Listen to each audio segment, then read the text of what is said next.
Hello বন্ধুরা, welcome to my mini blog. দেখো, আমি সাজুগুজু করে হাতে গিফট নিয়ে কিন্তু রেডি হয়ে গেছি। আমরা যাচ্ছি আমার এক ভাইঝির অন্নপ্রাশনেতে। দিনের ওয়েদারটা ভালোই ছিল, যার জন্য রাস্তায় জল ছিল না। এই দেখো, তোমাদের সাথে কথা বলতে বলতে সেই পুচকিটার অন্নপ্রাশনেতে এসে গেছি। দেখেছো, এই পুচকিটার নাম হচ্ছে প্রাংশী। এ কিন্তু খুব শান্ত, একদমই কাঁদছিল না সেদিনকে। এত সবাই কোলে নিচ্ছিল, তাও কোনো কান্না নেই। আর এই পুচকিদের তো দেখলে একটু কোলে নিয়ে আদর করতে ইচ্ছে করে, তাই ওকে একটু কোলে নিয়ে আমি আদর করে নিচ্ছিলাম।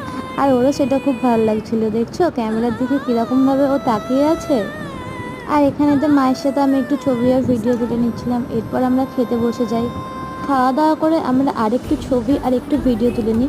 এরপর আমার মাকেও বলেছিলাম আমার আর আমার কর্তামশাইয়ের একটা ছবি তুলে দিতে। মা ছবিটা তুলে দিয়েছে। এরপর আমরা আইসক্রিম খেতে খেতে বাড়ি আসি, যেটার কোনো ক্লিপ নেওয়া হয়নি। তোমাদের আমার ভিডিও কেমন লাগছে জানিও কিন্তু। ওকে বাই, দেখা হচ্ছে পরের ভিডিওতে।